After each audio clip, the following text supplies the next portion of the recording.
Hello everyone, welcome back to our channel. स्वागत अपने YouTube channel पर, राहुल पुलिस ब्लॉग पर। तो दोस्तों, कैसे हो आप सभी? आई होप आप सभी ठीक होंगे और अपने एग्जाम्स की तैयारी अच्छे से कर रहे होंगे। दोस्तों, कल की वीडियो में जो है मैंने बताया था, जैसे हरियाणा पुलिस की जो वैकेंसी आने वाली है वो इंक्रीज हो गई है, वो बढ़ गई है। अब दोस्तों 1000 वैकेंसी IRB की भी जो है वो आने वाली है। तो उसके ऊपर मैंने जो है बात की थी और वीडियो में एक चीज़ और बताई थी दोस्तों कि आप इंग्लिश में अच्छा स्कोर कैसे करें। क्योंकि दोस्तों इंग्लिश और हिंदी मेंस है, पार्ट है एग्जाम के, और इनमें स्कोर करना पड़ेगा जब आपका सिलेक्शन होगा, वरना सिलेक्शन नहीं होगा। तो मैंने ये कहा था, मैं अपने एक्सपीरियंस से इंग्लिश के जो इम्पोर्टेंट टॉपिक है वो आपसे शेयर करूंगा, स्ट्रेटेजी शेयर करूंगा कैसे कैसे तैयारी करनी है। क्योंकि मेरे, जैसे मैंने बताया था, मेरी जब भर्ती हुई थी उसमें मेरे इंग्लिश के 10 में से 10 मार्क्स जो थे वो थे, और मेरा एक भी नंबर जो है इंग्लिश सब्जेक्ट में नहीं कटा था। तो जो मैंने स्ट्रेटेजी अपनाई थी, फॉलो की थी, वही मैं आपके साथ शेयर कर रहा हूँ। उम्मीद करता हूँ वीडियो आपको पसंद आएगी, और पसंद आएगी तो वीडियो को लाइक जरूर करना। तो चलो दोस्तों, ये देखो, आज मैं पूरा इसके अंदर लिख के आया हूँ। जो जो आपने इंग्लिश में कैसे कवर करनी है और कैसे नहीं, वो मैं सारी बात इसमें आपको बताऊंगा। तो वीडियो थोड़ी लंबी हो सकती है, लेकिन वीडियो को ध्यान से ज़रूर सुनना, क्योंकि ये जो बातें जो मैं आपको बताऊंगा, अगर आप इन पे गौर करोगे तो आपकी इंग्लिश में अच्छे मार्क्स आ जाएंगे। और दोस्तों, सिलेक्शन जो है पॉइंटों से ही रहता है, 1-2 मार्क्स से। जो पढ़ने वाले बच्चे होते हैं उनका, जो नहीं पढ़ते हैं उनका तो पहले ही बार हो जाते हैं, लेकिन जो पढ़ते हैं और उनका भी पॉइंटों से सिलेक्शन हो जाता है। तो मैं यही चाहता हूँ, जो जैसे मेरा कई भर्तियों में पॉइंटों से सिलेक्शन रहा था, जो मैंने पिछले HSC, लेकिन फाइनली पुलिस में मेरा जो है सिलेक्शन हुआ। तो मैंने क्या कमी रह गई थी मेरी कि मेरा उनमें सिलेक्शन नहीं हुआ, जो मैं एक या आधे मार्क से या पॉइंटों से रहा हूँ मैं और भर्तियों में। तो वो आपके साथ ऐसा ना हो, और आप अपनी जो है तैयारी अच्छे से करें, ताकि आपका एग्जाम कट ऑफ से आपके वो नंबर ऊपर हो।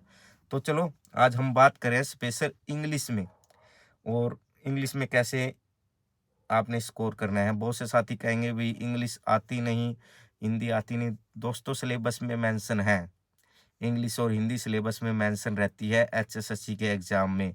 तो ये मत सोचो आपका क्या आएगा क्या नहीं, लेकिन हमने पूरा सिलेबस कवर करके जाना है। हम कोई भी पोर्शन छोड़ नहीं सकते। हम जो है सिलेक्शन लेने के लिए हमें सब सब्जेक्ट जो है कवर करने पड़ेंगे। तो बात कर रहे हैं दोस्तों इंग्लिश की। हाँ, तो बात करें इंग्लिश के जो है HSSC में कितने क्वेश्चन आएंगे। दोस्तों, मैक्सिमम 10 क्वेश्चंस जो है आपके इंग्लिश के आते हैं, 10 क्वेश्चन हिंदी के आते हैं। पहले 5 आते थे, लेकिन अब जो है इंग्लिश का पोर्शन बढ़ा दिया है HSSC ने। अब मैक्सिमम 10 क्वेश्चन जो है वो इंग्लिश के आएंगे। अब बात कर लेते हैं दोस्तों, मेन टॉपिक कौन से हैं जो आपने इंग्लिश में पढ़ने हैं। मैं यहाँ पर बात कर रहा हूँ जो मेन टॉपिक, इसके अलावा आप नहीं करोगे तो कोई प्रॉब्लम नहीं है, लेकिन जो मैं ये बता रहा हूँ ये भी कर लोगे ना आप अच्छे से, तो भी आपके नंबर बहुत अच्छी इंग्लिश में बन जाएंगे। तो पहला है दोस्तों, आपने वोकैब। मैं ये भी बताऊंगा कि कौन सी बुक से ये करने हैं, लेकिन पहले आप सुन लो। पहला टॉपिक है आपने वोकैब्स। वोकैब्स अच्छे से करने हैं। सभी वोकैब्स जो है, वोकैबलरी बहुत जरूरी है इंग्लिश के लिए, आगे भी काम आती है आपकी लाइफ में, लेकिन वोकैबलरी बहुत जरूरी है। दूसरा है दोस्तों सिनोनियम्स और एंटोनियम्स। वोकैब हो जाएंगे तो आपको ऑटोमेटिकली पता चल जाएगा दोस्तों, सिनोनियम्स और एंटोनियम्स वो वोकैब का हिस्सा है। तो आप वोकैब अच्छे से कर लोगे तो सिनोनियम्स और एंटोनियम्स आपके इजीली जो है आप वो कर सकते हो। तीसरा टॉपिक है दोस्तों एरर। आपको दे देंगे एक सेंटेंस, उसमें आपको एरर जो है वो छाटना है, भाई एरर इसमें क्या होगा। मोस्ट इंपॉर्टेंट टॉपिक है दोस्तों एरर वाला, ये बात ध्यान रखना। चौथा टॉपिक है दोस्तों स्पेलिंग मिस्टेक। 2 क्वेश्चन हमेशा HSSC स्पेलिंग मिस्टेक के डालता है, जो पिछली भर्तियों में मैं देखना, और वो क्वेश्चन अधिकतर लोग गलत होते हैं, दोनों के दोनों क्वेश्चन, क्योंकि ऑप्शन बिल्कुल सेम टू सेम होते हैं। कंफ्यूज हो जाता है इसकी स्पेलिंग कौन सी होगी। तो स्पेलिंग मिस्टेक पर भी बहुत ज़्यादा ध्यान देना है। फिर आपके फिल इन द ब्लैंक्स जो आते हैं, फिल इन द ब्लैंक्स आपके 1-2 क्वेश्चन जो है फिल इन द ब्लैंक्स का भी जरूर आएगा। उसके बाद दोस्तों क्वेश्चन टैग। एक क्वेश्चन आ सकता है आपका क्वेश्चन टैग का, 1 या 2, मैक्सिमम 1 ही रहता है, वैसे 2 भी आ सकते हैं। क्वेश्चन टैग बहुत इजी है, एक बार जरूर पढ़ के जाइए। ये बहुत इजी टॉपिक है दोस्तों, आपने पढ़ के जरूर जाना है इनको, जो है क्वेश्चन टैग की बात कर। अब बात कर लेते हैं दोस्तों हम, नाउन है, प्रोनाउन है, एडजेक्टिव है, कंजक्शन है, ये जो है इनके एरर आते हैं दोस्तों। नाउन के एरर आ जाएंगे, वर्ब के आ जाएंगे, प्रोनाउन के आ जाएंगे, एडजेक्टिव के, जैसे एडजेक्टिव पे पीछे ly हो तो वो एडजेक्टिव है। ऐसे आपको वो आपको ध्यान रखना पड़ेगा। तो ये टॉपिक आपको छोड़ने नहीं है, एक बार पढ़ के जरूर जानिए अच्छे से, ठीक है। उसके बाद कर लेते हैं दोस्तों प्रेपोजिशन, इनटू, ऑन, इन। ये प्रेपोजिशन के कुछ होते हैं बहुत इजी, जैसे टेबल के ऊपर ऑन होता है, ऐसा कुछ जो है हमने प्रेपोजिशन में पढ़ के जाना है। फिर दोस्तों लास्ट है आपका टेंस। पूरी इंग्लिश जो है टेंस पे बेस है दोस्तों। पास्ट, फ्यूचर, प्रेजेंट, ये टेंस हैं। इनमें जो है आपको पढ़ना बहुत अच्छा है। फ्यूचर में कौन से ये फॉर्म लगती है, प्रेजेंट इंडेफिनिट, प्रेजेंट कॉन्टिन्यूअस, ये जो है आपको सभी में पता होना चाहिए। ईजेएमआर किसके साथ आता है, एज किसके साथ आता है, एस और एस किसके साथ आता है। तो ये टेंस है दोस्तों, बहुत इंपॉर्टेंट टॉपिक है टेंस का। वीडियो थोड़ी लंबी होगी लेकिन आपको बहुत ध्यान से सुनना है जो मैं बातें बता रहा हूँ। इस पर अगर गौर कर लोगे तो इंग्लिश आपकी परफेक्ट हो जाएगी। बहुत से साथियों की इंग्लिश परफेक्ट नहीं है, जिसकी वजह से उनका सिलेक्शन रह जाता है। तो अब बात कर लेते हैं दोस्तों, ये टॉपिक जो है मैंने बताया है टोटल 9-10 के अराउंड, ये मैंने जो टॉपिक हैं वो आपको बताए हैं। आप साथ की साथ रिटर्न भी करते रहना नोटबुक में, जो जो मैं बताए हैं आपको।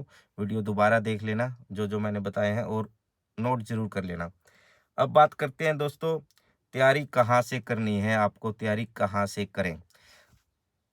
पहला दोस्तों, नीतू मैडम की आती है केडी कैंपस की बुक, उससे ऊपर कोई बुक नहीं है। उन्होंने बहुत डिटेल से दे रखा है इजी लैंग्वेज में। केडी कैंपस की जो आपकी बुक आती है नीतू मैडम की, आपने उसमें से आपको तैयारी करनी है। और जो नीतू मैडम के यूट्यूब पे CHSL और CGL के प्रीवियस ईयर्स क्वेश्चन की जो है वीडियोज आपको मिलेगी। प्रीवियस ईयर्स आपको जाना है और वहां पर दोस्तों जो है आपने उनकी वीडियोज देखनी है। जो प्रीवियस ईयर्स क्वेश्चन आए हुए हैं वो उन्होंने करवा रखी है, क्लासे ले रखी है CHSL और CGL की। और जो जो वो बताएंगे ना, जैसे एरर के क्वेश्चन आएंगे तो वो आपको बताएंगे इसमें क्या एरर क्यों है, ये एरर क्यों है, तो वो आपने नोटबुक में नोट करना है। ये बात ध्यान से सुनना, जो वो एरर बताएंगे मैडम यूट्यूब क्लासेज में, भाई इसमें ये एरर है या फिल इन द ब्लैंक्स में ये क्यों हुआ, वो आपको एक नोट्स के तरफ बनाते रहना है हर एक क्वेश्चंस का। इसमें ये एरर इसलिए हुआ क्योंकि इसके पीछे ये था या इसके आगे ये था। ठीक है दोस्तों, अब बात कर लेते हैं। हाँ, ये हो गया है आपका। उसके बाद आपने करना है HSSC के previous years question. Previous years question की आपने वो बुक लेनी है जो उसमें एरर बताए, नीचे सॉल्यूशन दे रखा हो प्रीवियस ईयर्स में, भाई इसमें ये एरर है और ये इसका आंसर है और क्यों इसका ये आंसर हुआ, नीचे उसके बारे में डिस्क्रिप्शन दे रखा हो, बता रखा हो। वो बुक आपने HSSC के प्रीवियस ईयर्स क्वेश्चंस की मार्केट से लेनी है। तो अब बात कर लेते हैं ये सब चीजें करने से आपका क्या होगा दोस्तों।